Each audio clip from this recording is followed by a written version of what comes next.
JJALexander Show. Jason Alexander, the pinnacle of the male form.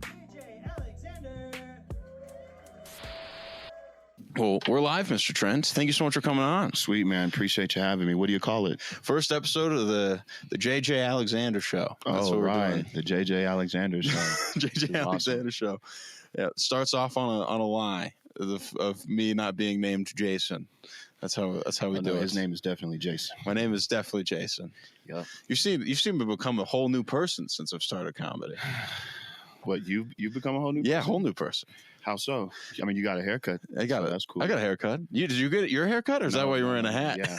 When I wear the hat, most black people, either they have a big head or they need a haircut. Yeah. I just need a haircut.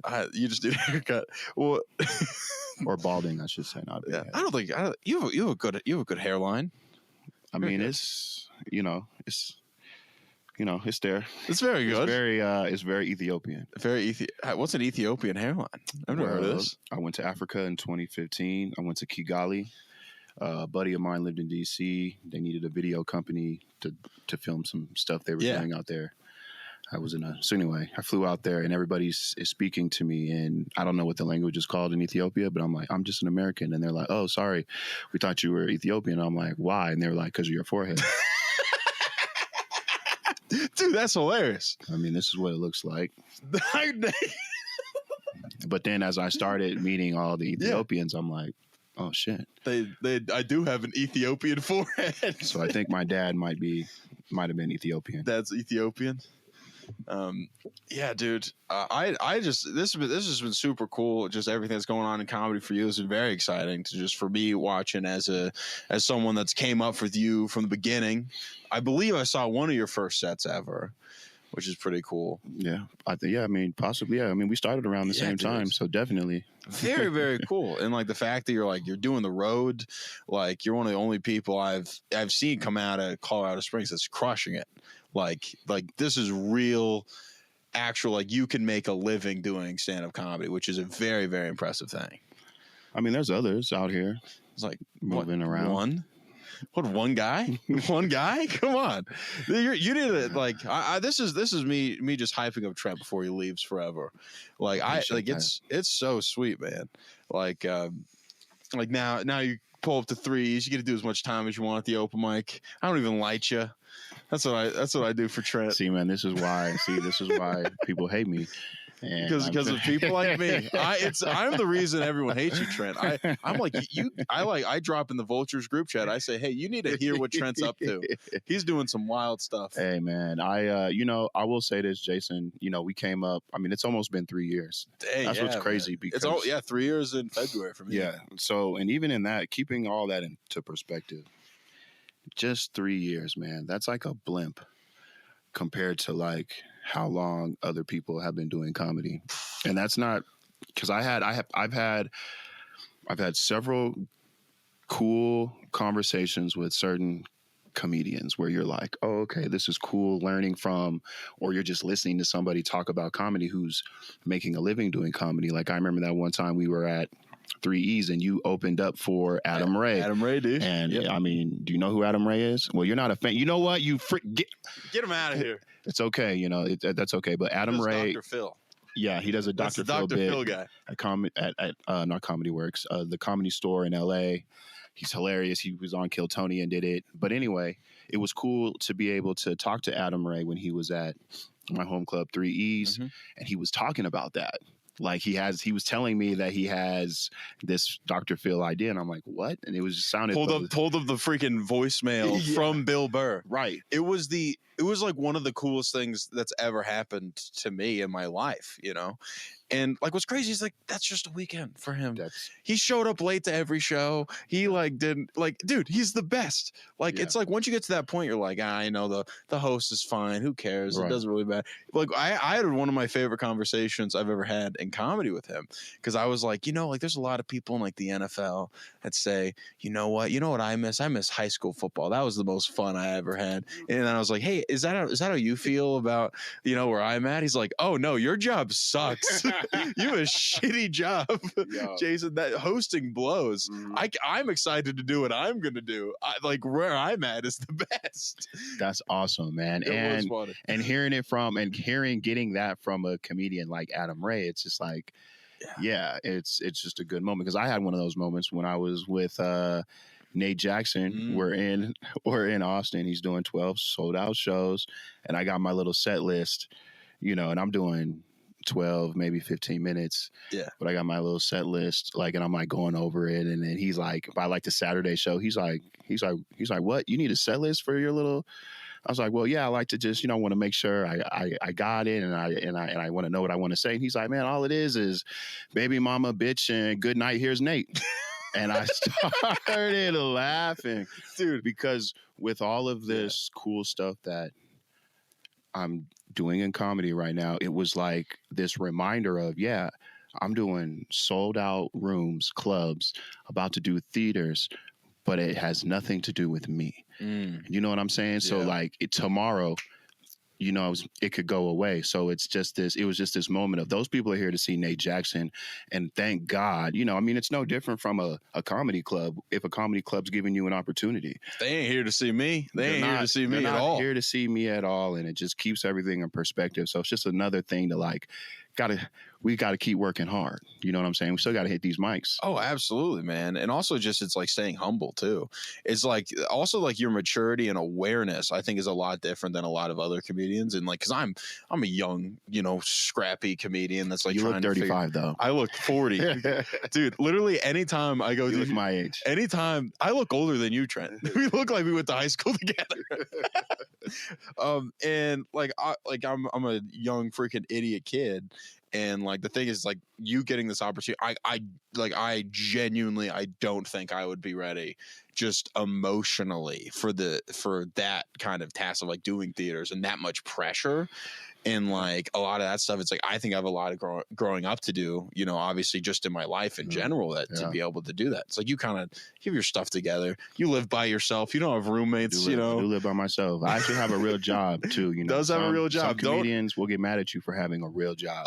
And those comedians are usually bad. They're usually really bad. It's why should I have a job? I'm going to make $20 on Thursday. Yeah. And you're right. You are young. But I look at it it's like this. It's I have experience, life experience. I'm 37 years old. I have a whole 16-year-old daughter. But what you have that maybe I don't have right now is time. You know what I mean? You got a lot of time. Sometimes I used to get mad at myself. I've had to let it go. Then I'm like, man, how come I didn't start when I was 21? 22. You would have been ready. Yeah. There it is, and even talking to Nate, Nate just turned 40 years old. He just turned 40 years old. He's been doing comedy 18 years. Now he's been able to just support himself doing comedy for when he hit year 8 or whatever it was, but 18 year when he's popping how he is. So yeah, which is also a big testament for there's a lot of great comics that are doing comedy for a really long time that don't even hit Nate's level. Yeah. I took and this is no disrespect to any comedian, but I was driving Uber last year and I picked up Al Goodwin. Yeah. His car was getting worked on and I was taking him back to his house and he didn't know who I was. Yeah. Probably still don't. But I was like, hey, the Badgerine, I'm a comedian too. And then he makes this comment to me. He's like, yeah, man, this is crazy. I've been doing comedy for 30 years. And I finally feel like I have the relationship I want to have with comedy. And this is I'm 6 months in. I think you're whoa, what? Dude. I'm like, what? Yeah. 30 years and this, he's telling me about cruises. And then again, it was this other early piece where I was just like, man, let me kind of sit back and put my feet on the ground for a second and really think about what kind of relationship I want with stand-up comedy. Mm-hmm. I really was 30 years. Some comedians do, Mike Hammock, I think he's at 10 years. I think he's about to hit 10, yeah. And it's just is that where it is after 10 years? And I'm like, no disrespect. I don't know. Maybe if I was where some of these comedians are at year 10, Get rid of it, man. But also, like, I had a great conversation with this one comedian that's been doing comedy like 38 years, like, insane amount of time to be doing comedy. And like, we were just talking, and she told me, she was like, here's the thing, like, I don't care that I'm probably never going to be famous. Yeah. I'm fine with that. And the thing is that I like coming up with an idea, going up on stage and just getting a laugh. Whatever that is, that's enough joy for me. I don't need the accolades and the attention. And then like that I believe is more pure than what I want, because I want Nate Jackson. I want Nate Jackson theaters. I want to be like, that's me. Like, that's what I want. I hear you. You know, I feel like, you know, I have goals, dreams, and aspirations within comedy. Yeah. But I definitely am on this, what that comedian said too, because I had a great conversation with Johnny Bratsfield, who's a local comedian out here. Great guy. I mean, I've had plenty of good conversations with him. Yeah. I had my last conversation with him when we were just talking about me moving, and he's like, you know, because I think there was one point he said he had to take a little step back, but it was like him figuring out what he wanted his relationship to be with comedy after pursuing it for so long. Because I think me and you were talking a while back when you were saying your mom was telling you, like, as far as like what your relationship needs to be with comedy, because some people get so swept up into this. Yeah, it's like, oh, you should have friends. Like, that's a good idea. Like, you should have relationships outside of comedy. You know what I mean? Yeah. And so with the joy of getting out of comedy, it has to be at its lowest level, being okay with, you know, let's say I wasn't moving to Seattle and I was right here. And honestly, if I would have been staying in Colorado, I eventually would have been like, you know what? I'm only going to do my Nano show. I'll only go to 3E's, and then you can book me whenever, like whenever. And I'll hopefully get out. I'll be able to get out of state with Nate every now and again. But I was getting ready to like shut it down. Yeah, in terms of just like hitting open mics all the time. Yes, because it was this realization of what I wanted my relationship to comedy being, and being okay with it. So it's like this idea of I don't need to be famous. That's why it's the basketball analogy. That's huge. I want to beat fucking LeBron James. Dude, like I have that in me. And like, the thing is that I talk with a lot of comedians. I think there's like a balance. It's like, either you're like, I'm the man, I'm going to murder no matter what, or you're kind of doing stand up out of a place of like hyper insecurity. Yeah. And it genuinely can work both ways. Yeah. Like, I think you have to, like, I think usually people are on one side of the spectrum. Like, if they're crushing it, it's like constant criticism or like being very proud of yourself. Yeah, and you're right, because you get around certain comedians, like, you know, like I've been around Nate Jackson enough to know that he wants, you know what I'm saying, he wants to be one of the greats to ever do it. You know what I'm saying? I like that, man. And that's a cool thing to be around. I do too. And it is a cool thing to be around.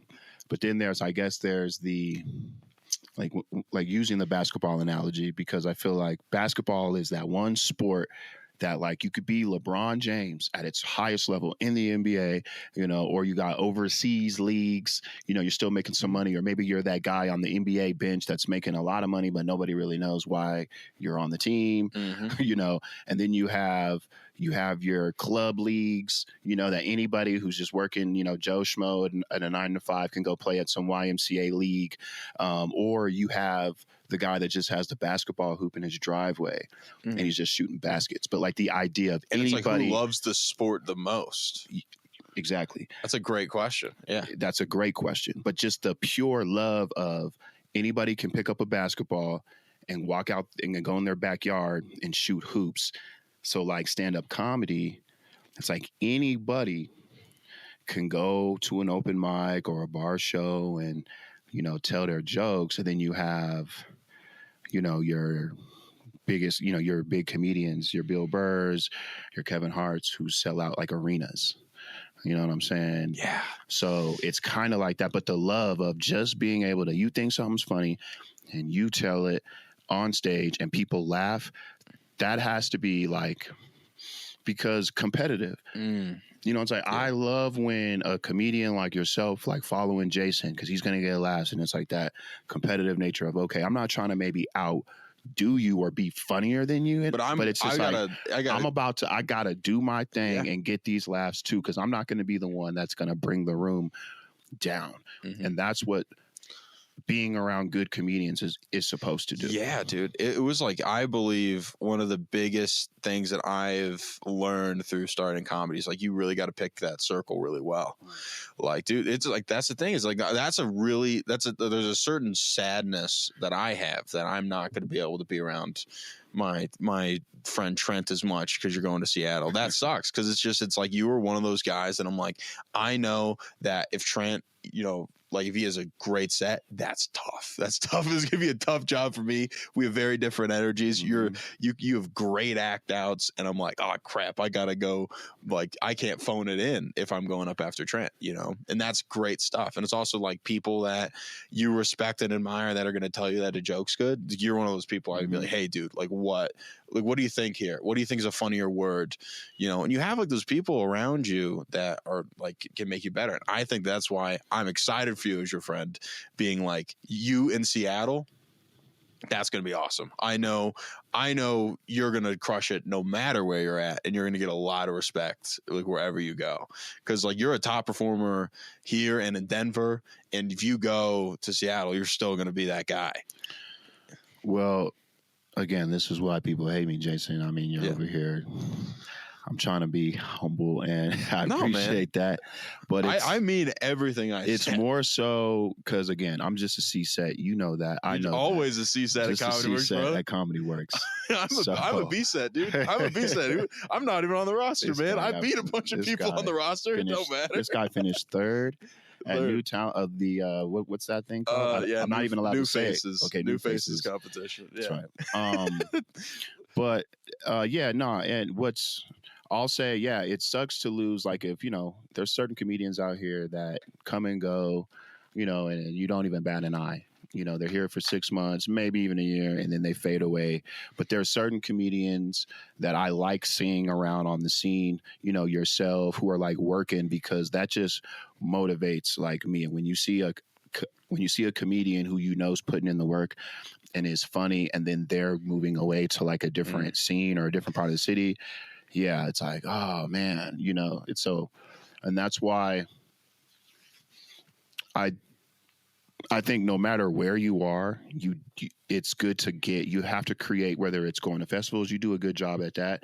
You're submitting for these festivals to get you out of Colorado Springs and into these different cities. I think that even if you're a New York guy, it doesn't matter where you're at. It doesn't matter where you're at. Because it's like, if you're going to get an opportunity to headline somewhere, dude, like, take it. Absolutely. And, the experience that I appreciate the most that I'm getting from being able to go on the road with Nate Jackson. God, there's so much. I asked Nate Jackson. Now, if you guys don't know who Nate Jackson is, he blew up on TikTok earlier this year, early February. He maybe had a couple hundred followers. He started posting his crowd work videos. He's roasting cats in the audience, and they're hilarious. But Nate Jackson has his own comedy club in Tacoma, Washington.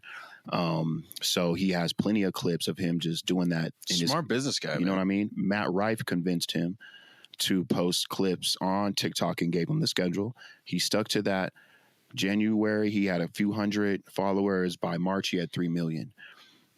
Okay. Wow. So from there, he started to sell out clubs. And so it kind of... And there's a different kind of selling out clubs that Nate Jackson did versus like another comedian, because Nate Jackson's selling out clubs like, oh, we're gonna add a Thursday, we're gonna add a Sunday rap show, we're gonna pack out 3 shows on a Saturday. He's like, there's a different level. Brian Simpson told me, and I'm not name dropping. You better start name dropping. This is how we get clicks, brother. when I was in Austin, what was cool about that show, because Nate did 12 shows in 5 days. He said, just to what you were saying, he was like, no, fuck this. I'm adding in more shows because I feel like I can sell out multiple shows in one city because people are like asking him. So he ended up doing it. So he was giving out guest spots on all of these shows, because Austin, so there's a lot of good comics in Austin. Great. So we had damn near every mothership kind of regular there.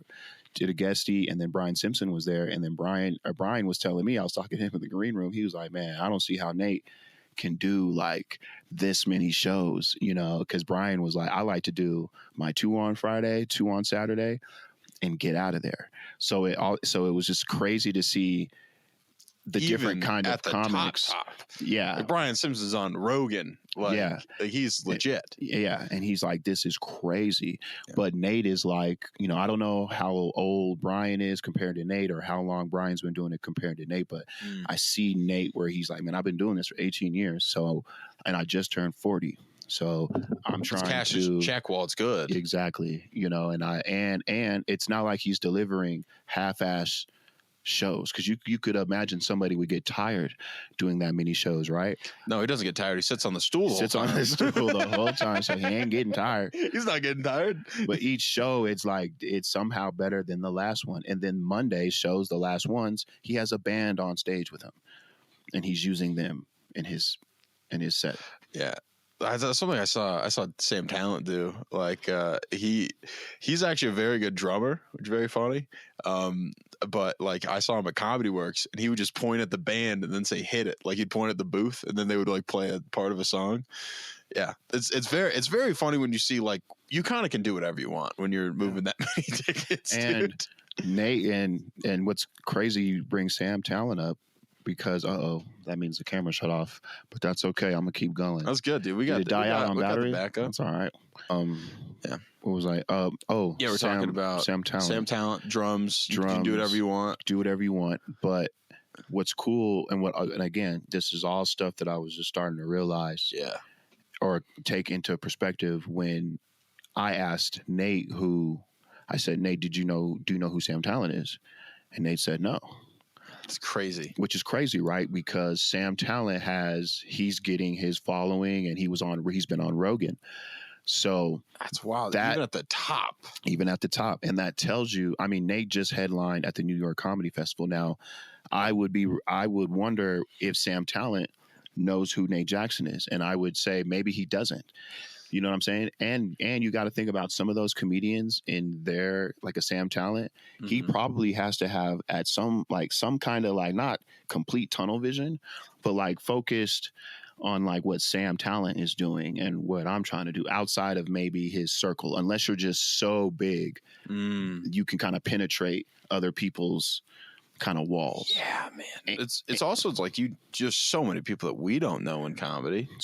That's what I want to get to. It's like seeing Nate's fans, and he's got lines outside of every single club, every single thing. Oh, that's just on me. This is weird. No, yeah, it's good. Jason isn't. This is great. This is great. I was wondering. We lived and learned. We lived, laughed, and loved Trent. At least it's sugar free. At least it gets a sugar free Red Bull. Are you on keto? No, I'm on keto. Dude, I'm trying to get on ketos. I'm just not eating red meat at the moment. Seriously, hot dogs, like sausage, pork, stuff like that. I'm sticking to like. When you say red meat, I'm not thinking hot dogs. Yeah, for sure. Yeah, brats, none of that. Dude, I love a good cheddar brat. I do too, man. Yeah, man. I have to cut out milk, dude. This is my love for milk. Ugh. Some bullshit. Hey, man, I'm furious. I'm almost 40, bro. The Black Panther died of colon cancer. Oh, I thought you were gonna say milk. Oh. Dude, he actually he died because he drank whole milk. He was drinking whole milk, bro. Put him out. A milk and a steak. Milk and steak. People who say they drink milk with their steak, bro, that's me, serial dog. Killers, dude. Oh shoot, dude. Probably got some bodies. I'm Jeffrey Dahmer. Yeah. Dude, you know what's really funny? I went out because that was like one of the first jokes I did that was doing pretty well with Jeffrey Dahmer stuff. And and then I changed my glasses and I started bombing. You ever just realize you're a prop comic? Yep. And what also did suck is I got like accepted into this festival using a tape, and the guy that accepted me was like, "Oh, I also have a joke about looking like Jeffrey Dahmer, and that's why we picked you." He's like, "That's a great joke." That guy. Damn, it was very funny. I'm just like, "Oh, you can't do that. You got to make it more about you." Yeah. So it's tough, man. But it's fun. That's the fun part. Very about fun.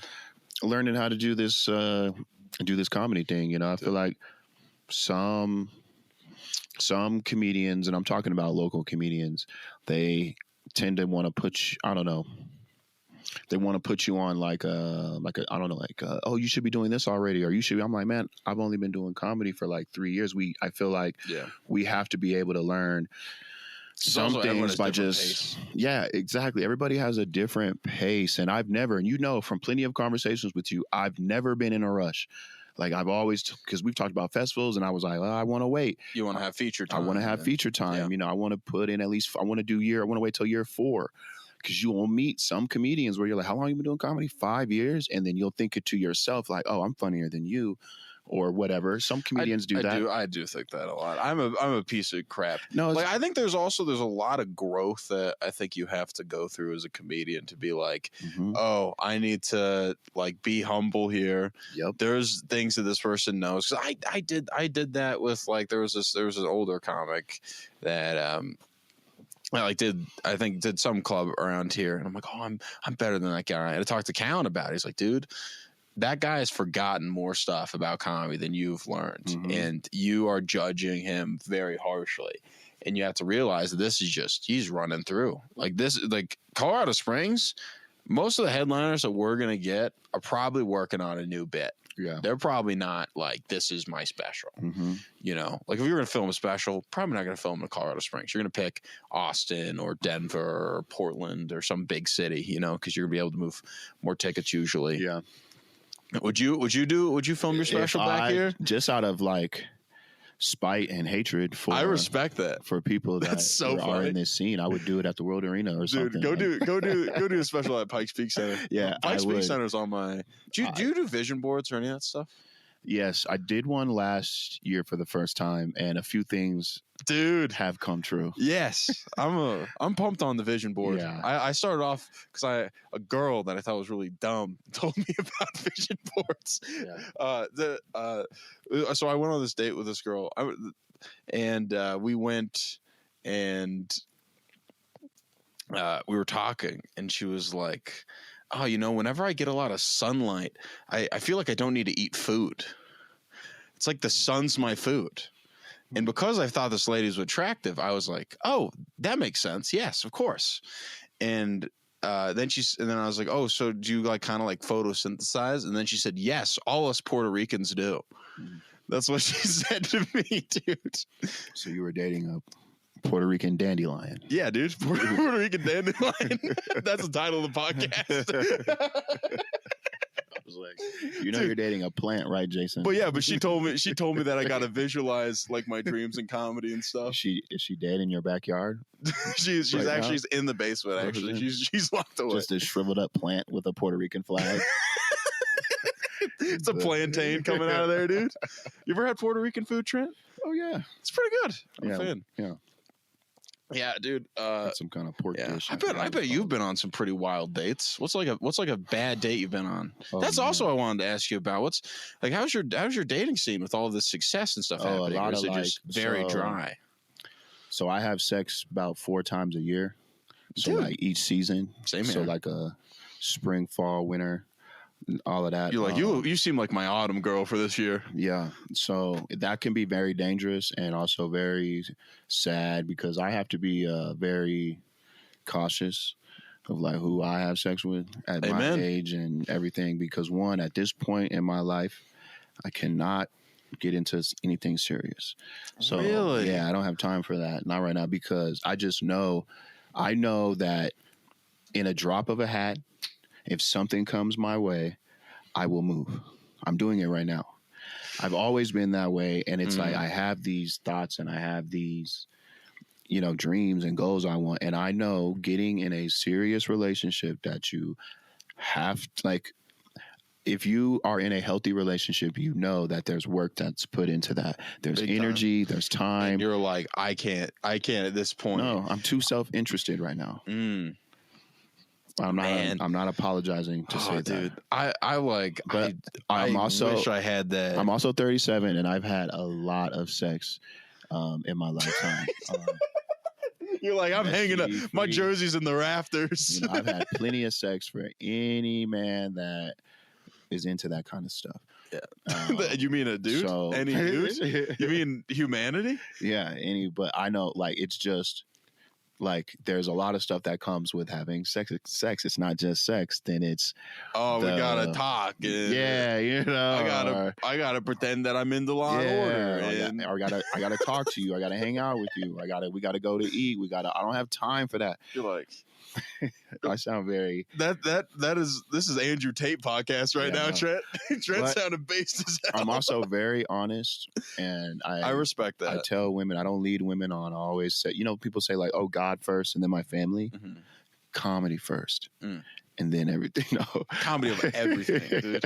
Well, it's just my self interest over everything, then everything else. What is bad for me is it's like I go Buddy the Elf whenever I find a girl that I like. You watch Elf this Christmas? Yeah, not yet, but a great movie. Yeah, great movie. So Buddy the Elf is like, I'm in love. I don't care who knows it. I'll do that after I like held hands with a girl. I'll do that, and it's very bad. It's called sucker shit. Yeah. That is sucker shit. Very dangerous. No, man. I have to go through that because I did that too when I was young. Yeah, you got a big heart. I think that's my. I love hard. I do too, man. That's why not only am I protecting ladies, their emotions, I'm protecting mine too. But I know, like, there was this girl out here. I don't want to say her name. She's great. Yeah. And people sometimes she shows up to my shows. Great person, and I haven't had sex with her. I haven't not even like kissed her. And some of my friends like ask me why, and they joke about like, oh man, yada yada. I'm just like, look, man, this one, like, I can't, because if I have sex with her, she's gonna fall in love. Like, I just been there, done that, and I don't want to deal with the emotional baggage stress on me right now. I would rather find the limping, like, wildebeest, like you're can't trying keep to find up that with the wounded pack. gazelle. You're trying to find those wounded gazelles. I'd rather find that one that can't keep up with the pack. That's who Trent wants. Mangle that one down, and she'll be like, oh my God, like, happy that that somebody would even at her. So this is Trent saying he's go. If you are ugly, hit Trent's line. Is what he's saying. That is what Trent just said. Trent said ugly. We heard it here on the podcast. You could still be cute with like a lazy eye. Okay, damn straight, dude. There's nothing better than a lazy eye. You could have a body and be deaf. Or you're trying to find a deaf lady? Yeah, dude, that's even better. I had one of the first jokes I wrote is like, my dream girl is blind and stupid. That was a joke I had, because I'm like, if she's blind, she doesn't know what I look like, and if she's stupid, she doesn't know that she can do better. Wait, you had a joke like that? Yeah. Why'd you stop doing it? Because it didn't work. It was very bad. Fair. Oh man! I always tell people, there's shout out to Luso.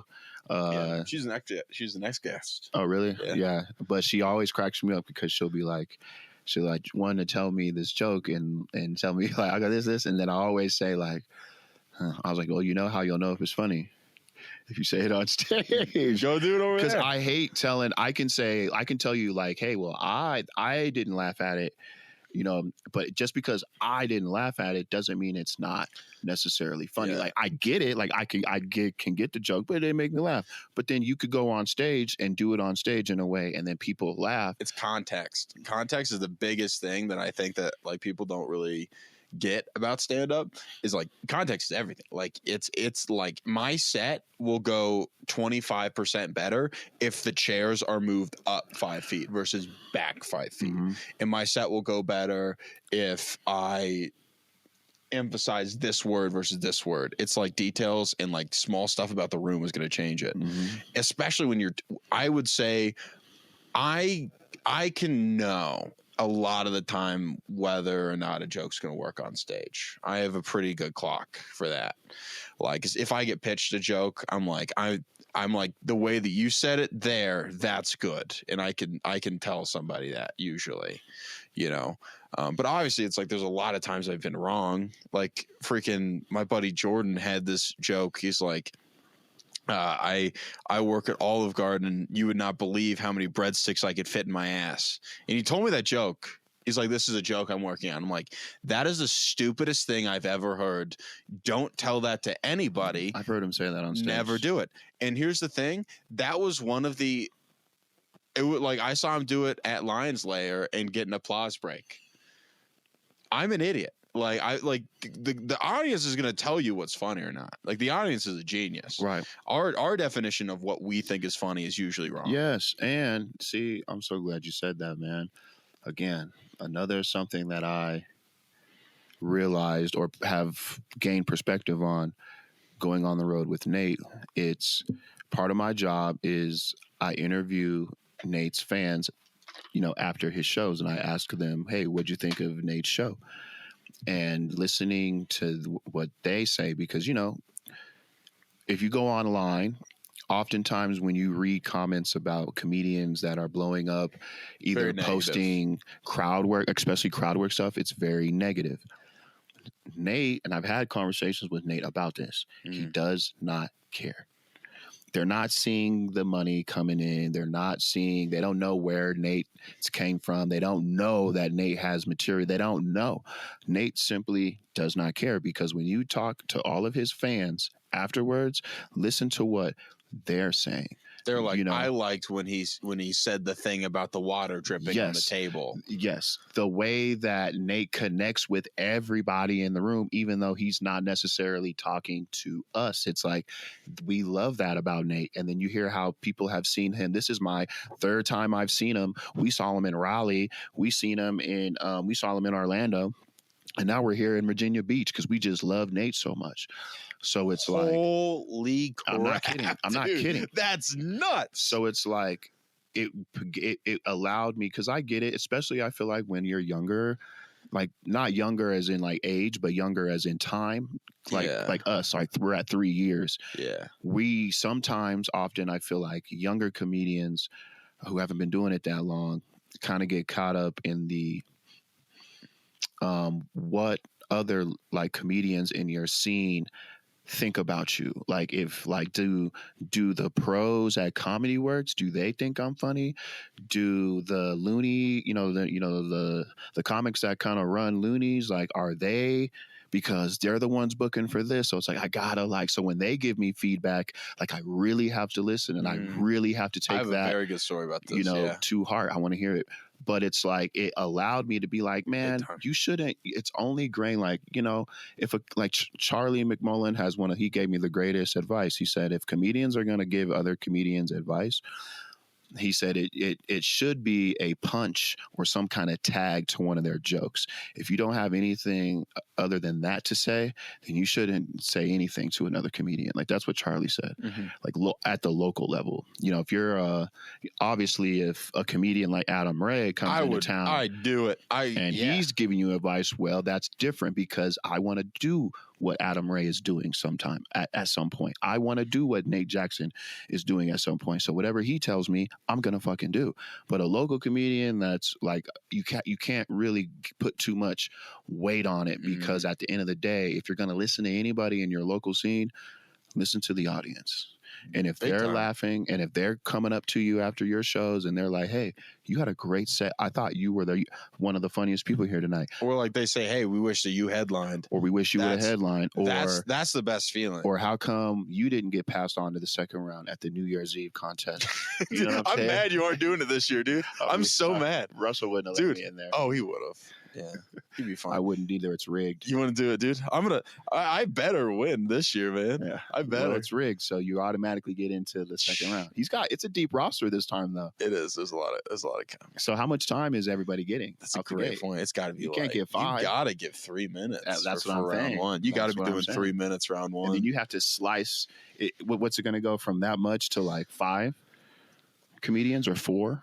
Like a final 4? Probably final 4, I'd say. And then you give everybody at least 5 just this is how big my ego is. I know virtually a 100% fact I'm gonna be in the top 4, and because I'm a cocky person. It's not about. Well, you should go into you should go in a situation where you feel confident that you're I'm very well. Yeah, because there's like that's like the big thing that I've really tried to work on is what's the difference between being like believing in myself and being a piece of shit? There's a big difference. Easy does a comedian. His initials are BS. Everything he's doing, do the opposite. Just kidding. Brian Simpson. You hate Brian Simpson. You hate him. No, Brian Simpson gave me some good advice too. When he was at 3E's, he told me because of how comedy, and this is what gave me a little like, he said he thinks because of how the internet and TikTok and social media is, he was like, funnier comedians can make it like you guys are basically cutting how long it took us to kind of pop off a headline. You can cut that number in half. Nate Jackson told me the same thing. He was like, with your skills and your line, kind of like hustle and like you can do you could take half the time that I took. Yeah, like 9 years. I think, dude, for sure. I think like probably 6 years from now, I would be excited to see what this conversation would be like. Sure, that's very, very exciting. Because I would be shocked if you're not headlining in 6 years and you could go through and go do. Well, that's my goal. I want to be like a headliner at year 6. Like I'm only like, I mean, obviously I'll do feature spots, at clubs, but like, that's my goal. I mean, shit. By the end of the summer, I want to be like, hey, I got feature time. Like when I go to Seattle, I'm like, I got feature time. Yeah, dude. It's what I'm going. I'm telling everybody like, how much time do you have? I got 30 minutes. That's huge. And I still think you got to bring back your Sonic bit. I have. I've been. You've been hitting that swirl. Hitting that rollerblade act out. Yeah. I love it, dude. That's like genuinely one of my favorite jokes. Well, I'm trying to figure out my act, and that's definitely like, yes. Definitely, me too, man. I'm trying to figure out structure and also having a through line, because I've kind of noticed that a lot of specials, like the best ones, they're going to have a topic or something that they talk about throughout, right? Like a Shane Gillis, he's going to talk about like politics and kind of like relations. That's what he'll kind of lean into. Chappelle, probably trans stuff. Bill Burr, abortion was his last one. He really leaned in on that one. It kind of just had him being angry at stuff, right? And then like a Brian Regan, his whole through line with him being angry or just being stupid, like, or things like that. Jim Gaffigan, food. Right. Like his most recent special was Dark Pale. So it's like darker material from Jim Gaffigan, which is pretty funny because he has like a whole chunk on funerals and like not understanding funerals. And he's all clean, which is just a wild thing to see from a comic. So I'm trying to figure that out of like, what's that through line for me going to be? My kind of where I'm leaning to is kind of like family is where I'm at. Cause I talk a lot about my family. So I'm like my mom, my little sister, stuff about having divorced parents. Because also it's like I'm coming out of adolescence is kind of how I'm thinking about it. Is like I'm like just now I feel like I've become a man. And like, your perspective on like things you used to believe now where I'm at. Now I see, because there is that moment of like, oh, my mom wasn't really the best mom. But also it's for me it switched. It was that I thought I got in like a lot of fights with like my dad and my parents, and I was like, my parents are stupid. And now I kind of came around. It's like, you. It was hard to raise a kid like me that can do all these different things. Like that's tough. There's some funny in there. Very funny, dude. Like being like also like you looking back on your past mistakes. That's what a lot of comedy is. And that's why. Because you have the whole stuff about you knocking up the girl. Yeah, and all in that fact, that's my act. Like I need to explore that. I don't know if you heard. I think last time I was. That's a great through line. Yeah, yeah. I'm starting to expand that because I think I had a joke about the drop offs. I mean, there's stuff I haven't even explored. When like my daughter's mom only wanted to meet at a police station to do the drop offs, and I thought that was absurd. You know what I'm saying? I'm like, what? And I was like, I've never done anything to you. Yeah, there was that one time that I threatened to blow you up at your job, but like outside of that, like I haven't done anything. What are you talking about? I haven't done that in like a week. Yeah, and and why would I be serious about that? Anyway, I was just kidding. But like, more jokes about that. I have so many stories, funny shit that happened when I had an attorney. I had to get an attorney through the family court process, and you're not allowed to talk when you have an attorney. And I was like reacting to what her lawyer was saying about me. Like, that's a tough situation. You got to just sit there and take it. As a comic, you're like, I want to spit back right now. Right. You know what I mean? And like, I remember one time I was like, what? I was like, I did this. And my lawyer had to be like, Trenton, you're going to fucking lose this whole case for yourself. Acting like that. You cannot say anything. So I was like, okay. So I just learned to kind of look at my daughter's attorney with like a death stare the whole time and not say shit. That's hilarious. You're like, is this better? Mm-hmm. You ever hear that clip of Kanye talking about? He's like, I love going to court because that's the only time I'm gonna be myself. You ever see that? Dude, like Kanye's like, he's like, I was sitting there and I put my hands on my face, and then the other person's lawyer was like, take your hands off your face. He said, well, ask me nicely.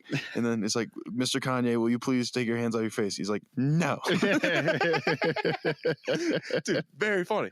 It's always like, I think that there's so much stuff like that. I would love that as a through line, because also it's like that's a thing that I don't think a lot of people talk about too. Yeah, and it's that whole family court process is on some bullshit. It's really hard, man. And I was probably in the most depressed part of my life at that time. This was 2015, 2016.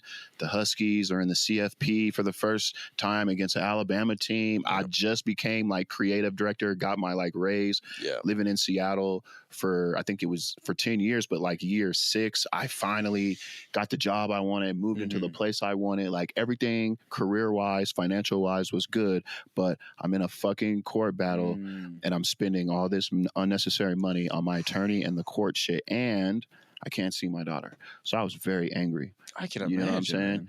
But coming out on the other side of it, and it's like all of the shit in there to talk about is so funny, and it's just cool to, and it's honest. It would connect with a lot of people, and a lot of people have gone through it, and it's like but yeah, that's kind of what I'm trying to basically. I need to make that punch that up. So yeah, that's huge, man. And also that's what open mics are great for, because you can I just now told my divorce stuff the best I've told it. Like and I've been working on this for like probably a little over a year, and I like just now figured out the wording and everything, and that's what's great. And also the thing is, it's like now, because you're good enough where like you're hosting, that you can open on a good joke and you can mess around a little bit in the middle and close strong. Like that's you can do those in sold out rooms, and you can figure out the wording for sure. And it's crazy that Nate encouraged that in the Austin shows. I was like, by Saturday he knows. He's like, okay. He was like, are you doing the exact same stuff? And I was like, yeah. In my brain, I'm like, of course, I want to do well. I want to do well. You got a sold out room in here. Like, I'm not trying to like ruin the show. I'm not trying to fuck this up. Yeah. And Nate's like, all right, but like, at least do it like in a different way, or make it sound different, or just play with it. He's like, don't do it the exact same way every time if you're going to do the same stuff. And it was just like, holy shit. He's giving me the freedom pro move to kind of play around with some stuff in a sold out show. And again, it was that perspective of where I'm at and who I'm here for. Because Nate goes, man, it doesn't matter. They're here for me. I swear he said that. He goes, they're here for me. Yeah. He's like, those are my fans. And they don't care. So he was like, they don't care. Like, they're going to forget you. Like, they should be forgetting you. And the fact that some of them don't, which is awesome. I'm doing pretty good. I'm doing pretty good. But again, it's just kind of that humble thing. It's like, big time, there's some comedians in this scene, if they'd be getting the shit that I'm getting, like, they would blow that up. And I know, people get confused. The lines are blurry for them with social media in real life. But I feel like anytime I've come into, like, I'm here with you guys, I'm having a real conversation with you guys, I'm not bodacious or braggy about it. Like I don't throw it in people's faces. I feel like unless we're playing around, we Oh yeah, me and you were busting balls. Yeah, dude. when we're busting balls, that's Yeah. different. That's busting balls. So I might have some jokes where I'm like, I'm better than you. Oh, when are you doing the tour. Paramount? Idiot? Yeah, shit like yeah, easy. So you win forever. You know what I mean? Yeah. So, and on social media, because I'm a graphic designer, I'm a videographer, I know how to edit. Like I have professional cameras. Like my set would have looked way better than this. The cameras are way better than this. But but I know when I do stuff and I put it and I package it and I present it out to a way, people feeling like, this is, hey, what's up, sir? Who's that? It's Mr. Cole. Oh man, I was like, he looks like doing a podcast right now. The bathroom should be unlocked. Sorry, brother. It's super hard to get through this way. Super hard. Yep. Yeah, dude. But I would hope that people because I will say this, I do have a lot of love for the Colorado Springs comedy scene. I do too, man. I do think I can't speak on it. I can only speak on it so far because I got here in 2021. Yeah, me too. So I don't know what the scene looked like prior to that. But I think that since I've been here on this scene, I feel like I've added to the growth of it. Big time. I started a room with Joe Cruz at Nano 108 Brewery, and we've consistently had it packed since we've done it. It's like 2.5 years. That's out of everything that like you've done, obviously you've done a lot of very impressive things. I have so much respect for how well you put that room together because it is very, very hard. Like I've ran shows, I've done a lot of shows, I've talked with people that promote shows, like they get paid money to do it, and like you guys still smashed it. And like the thing is, it's like it was the consistency was massive for you guys. The fact that it's like, hey, it's first Friday, no matter what, we're doing this. And then also it's like all your marketing planning's already done because you're a graphic designer and you have that background too. So very, very good at the appreciate that, man. And also you came and you got a winning venue too. Like they were doing well. Yeah, that's what I always tell people when they ask me and think like, yo, Trenton, how do you do this? And I'm just like, man, a lot of it is just picking the right venue, because if you pick the right venue, they're going to want to support it. They're going to want to put it out and, be proud of it. And they're going to do a lot of your promo. Correct. Because they're making promo. So like, that's why it was so good, because they're making their own graphics. They're making their own promo. And then I would make something and then give it to them. And it was just like, oh, shoot. Okay. And they already posted on their social media because they got a person that's on it because they're a competent business. Yeah. Because honestly, like one of the main indicators that I think that a business is going to fail is if they have an open mic. It's like, it's pretty bad. We're their best night. The owner of Nano 108 has told us multiple times, you're their best night. This Friday really helped me this month. That's awesome. You know what I'm saying? And that's such a rewarding thing, because that's a true win-win situation, because you're like, I love the fact that I get to do comedy and there's this business that really needed us. Yes, it's a win-win. And that's what I feel like my whole part of my psyche, Jason. And again, it's because I feel like, and I'm just talking about the local comedian scene here, because some people now, when people ask me, like, when I do comedy, like, yeah, I consider myself, I'm a stand-up comic, like, I'm a comedian, right? Yeah. But you're a piece of your identity. It's a piece of my identity, right? But it's not like everything who I am. Like, I'm also a videographer, I'm an editor, I'm a director, like, I'm a creative. Like those things I'm very equally, passionate about. And a lot of people don't understand or know my background prior to moving back to Colorado Springs and starting stand-up comedy. And, I worked for the University of Washington. That's where my love of the Huskies come from. That's right. Go Huskies, dude. They're my team this year. Go Huskies. I want them to beat the piss out of Texas, dude. And you know what? We have experience with Texas. Go put 90 on them, dude. We played them last year at our bowl game, the Alamo Bowl. Yeah, they just won, right? We won.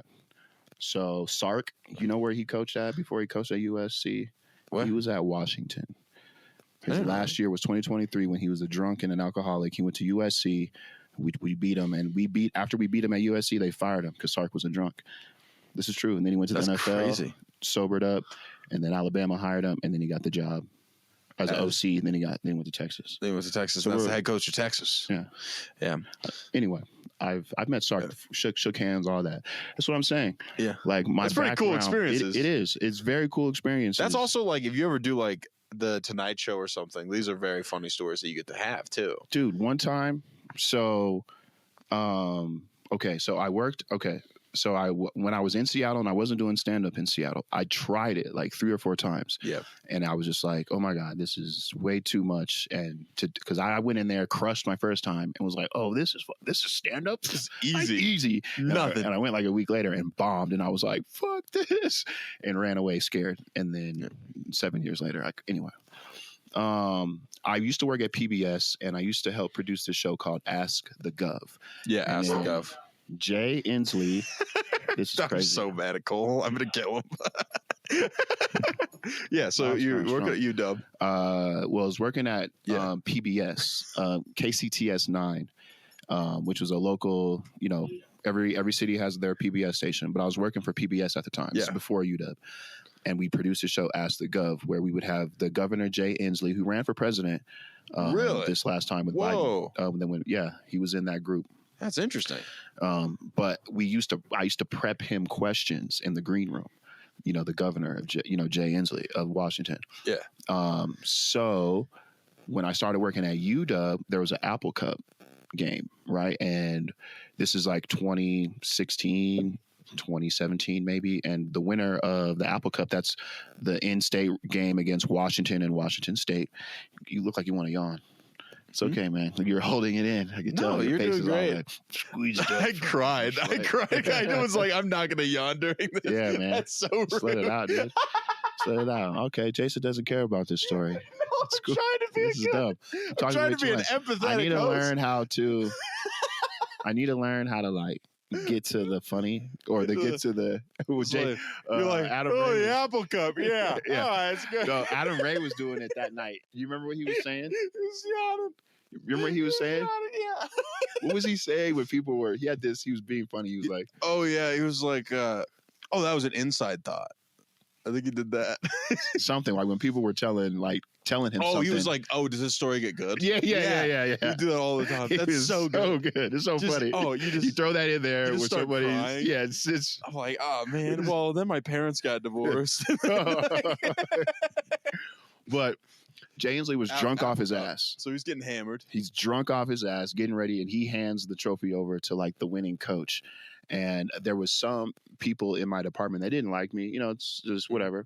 And they see Jay Inslee. He's like, he remembers me. He's like, "Hello, Trey, man, how you doing?" And we have like our own little thing. And I'm like, "Oh, what's up, Jay?" Yada yada yada. And then he walks off. And then the people that they were just like, "What the fuck? Who's this guy? Are you, motherfucker?" And I'm just like, yeah. I know the governor. I know the gov. Ask the gov, man. Ask the gov. Shout out to PBS in 2015, 2014. That's pretty cool. But, I've been around all these like people who have actual power around people, being around the athletes around UW. I've worked with the Seahawks before. Been around Russell Wilson when he was a Seahawk. Richard That's why Sherman. we're mad at him right now. Yeah. Trent and I are mad at Russell Wilson. Stupid MFer. Today was a hard day. He threw a couple of, a couple of underthrow balls, forced interceptions. That pick made me sad. Gosh, Russ. Anyway. Yeah, but just learning how to be around, not being okay with not being the biggest voice in the room.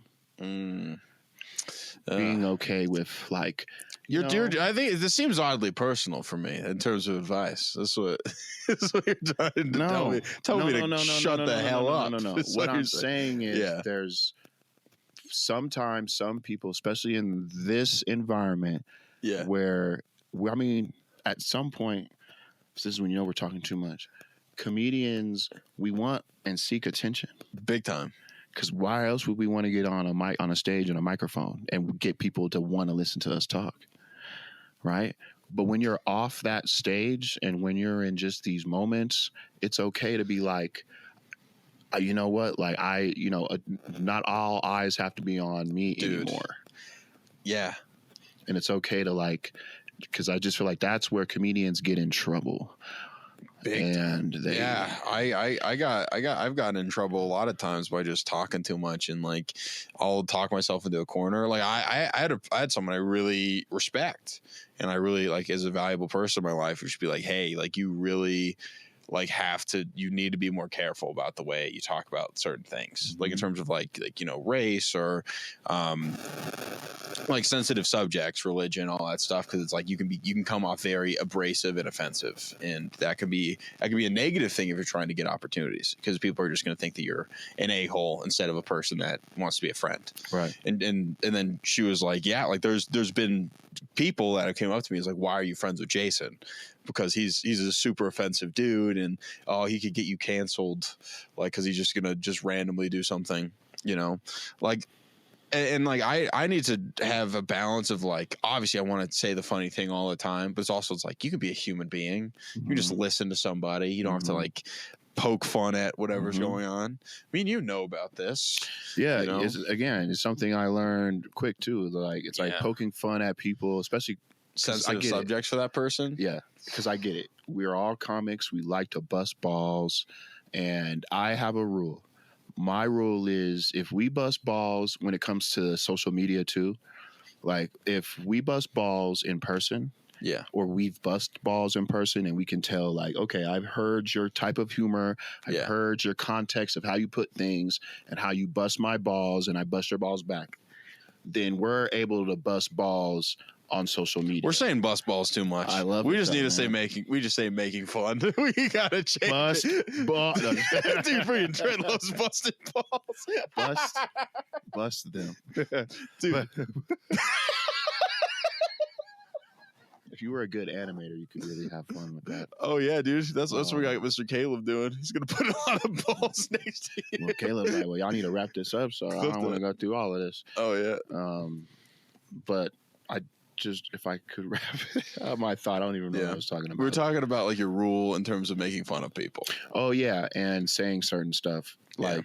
I will then like, okay, but if somebody like we don't really mess around or joke around off stage, and then I think it's weird if you, because I feel like a lot of that stuff happens on social media. Something gets said out of context, and then somebody was joking with this person said something, but then the other comic's like, whoa, we don't really, okay, I don't know how I should take this.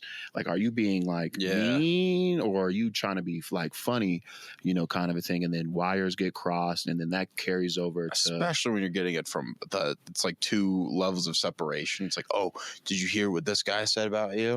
It's like, I think like I hate gossip. Like I have a very low tolerance for it. It is something I learned since I started doing comedy, because like you get put in these situations where it's like, oh, you hear yada yada yada, and then you like write a person off. Like, don't do that. Just have a conversation with that person if you have a problem with them. Like if there's something that's going on, like just ask questions to the person involved, because it's like I believe. There was this thing from Socrates, because he was about gossip is what he said is like, okay, before you tell me this thing, is it kind? Then it's like, no. Okay, is it something that is it puts me in danger? Then they're like, no. Is it something that's harmful to this person? Then they're like, yes. It's like, okay, then why don't you talk to this person instead of me? It was like that was like the Greek philosopher's answer to like gossip, which I'm like, yeah, that's a great way of looking at it, because like if it puts me in danger, like, okay, then I'll know, like, oh, this person's planning on shooting you. That's good information to have. Yeah, but that's not what it is. It's like, oh, this person doesn't think you're funny, and I'm like, okay, who cares? Let's move on. Yeah.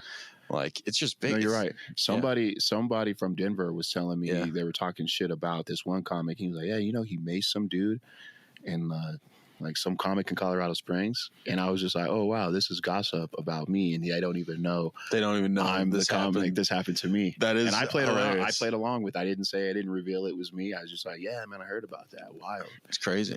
So he also kissed the guy. He kissed him on the mouth too. I heard that's why he felt like he had to mace him. He had to mace him because he wanted to kiss him so bad. Sexual assault. Crazy. What? Yeah. There's bad news bears, man. But no, it's good. And that's why I'm excited to get out of Colorado Springs. That was what I wanted to close on because we're wrapping. I want to hear what you're looking forward to about Seattle, because also it's like that's a cool thing. Yeah, it's I'm definitely looking forward to a change of scenery. Like I've lived there for almost 10 years, and but I wasn't doing comedy. So my daughter still lives there, so I've been up there and I've got a taste of what the scene looks like. Tacoma is like 40 minutes away from Seattle, and that's actually where I'll be living because they have the better clubs. They have a Brick Entertainment. Have you heard of them? They have like there's a Skyline. They do a Tulsa. They got one in Indiana. They got one in Louisville. They got one in Tacoma. Holy TCC, Spokane. Yeah, they do Bricktown. Yeah, the Bricktown. They have the Bricktown Comedy Club. They have the Louisville Comedy Club. Yeah, and I can't say who it is, but I know I'll show you off camera. Yeah, just so you know this isn't a game. But anyway, yeah, that's awesome, man. But they have the bigger clubs. Yeah, I've heard great things about Tacoma. I met a comic out in Vegas. That's from this. Remember his name? Seattle. It's a her. Oh, bigot. Get him. Cancel him. Get him now. I said comic. He said guy. I'm glad you said that. See, this is what I'm excited for too, because Seattle is like a very I've heard oh, be careful what you joke about in Seattle. And you're like, you know watch what I'm saying? me. So it's like a good place. I heard the same thing about Denver. It doesn't. You know what I mean? So it's like, okay, great. It's a good little opportunity to kind of tell jokes in a different environment. Tacoma, I'll be able to, Nate wants me to help run his Tuesday open mics that he has to help get people there. So I'm excited to kind of do that. I'm excited to just hit, I already know where all the main rooms are. They have two smaller clubs in Seattle called Comedy/Bar. They're like 100 person room. There's this other one called Club Seattle, like 100 person room. And they're they're in great locations, and they have great, I'll show you, So is there an improv out there? No improv. There's a Seattle Laughs. They're kind of they remind me of a Loonies. Yeah. So that's I've heard of Laughs. I think it's a franchise. Maybe. So I've heard, I think there's a Laughs in St. Louis. Oh, okay. But yeah. So there was one established club in Seattle. There's one established. It would be Laughs. Outside I can of just that, think about how expensive that place would be for a club. So it's I get that. There used to be a chain. There used to be this one place. They had one in downtown Seattle and one in Bellevue, which is 20, 30 minutes away. But I went there to see a couple of comics when I was living there. I just forget what it was called, but they didn't last. Like Marlon Wayans, Sean Wayans, I've seen there. Crazy. It's especially that's what's wild. It's you can be a big name. You can get a big name at your comedy club, and you could still go out of business. Yes, that's crazy. But to wrap it up, to end it, the most thing I'm looking forward to is just being in a better, like a healthier environment, because also more supportive, I should say. I think amongst peers, because I've heard Afion Crockett talk about this. When you go in certain rooms and you're around certain comics, you just feel the bitterness and the anger, sometimes in the room. And I feel because of the way I came in and some of the things I was doing, it just rubbed for whatever reason, it rubbed a lot of some of these older comedians the wrong way. And it's a fresh start. You know what I mean? So it's a fresh start, And also you're aware of it, because obviously I would say that you wouldn't say that you've handled everything perfectly while you've been here. Not. Me either. There's a lot of situations and things that I totally messed up and regret, but the fact is now you're in a situation where you know a little bit more about the business, all these different things, what kind of people to look out for, then you're also just going to keep smashing it. Freaking open up for Nate Jackson, man. Yes. That's pretty good. Yes. And shout out to Nate Jackson. I'm very appreciative to him. And that's what I look forward to, is being around somebody like that who encourages a lot of my creativeness, big time, video production, stuff like that. So I'm excited to see what that looks like. I can't tell you how valuable having you as a friend has been to me since you've been in Colorado. It was really awesome. You're someone I look up to a ton, and I am beyond excited to see what you're going to be doing this time next year. So thank you so much for coming on, Mr. Trent. Appreciate you. I'll let you say the N-word one time. No, I won't do that. Honestly, thank you guys. Thank you so much. Thank you for listening. Have a great night. The JJALexander Show. JJALexander, the pinnacle of the male form. JJALexander.